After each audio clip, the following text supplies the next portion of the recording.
Mga dududes, magandang araw po sa inyo. Tayo magluluto ngayon ng ginataang manok. At ito ang mga sangkap.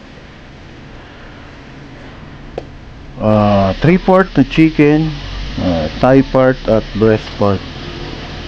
Isang pirasong garlic, at ito hiwain na maliliit.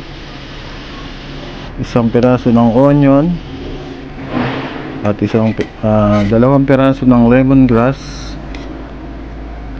At gagamit din tayo ng salt and pepper for taste.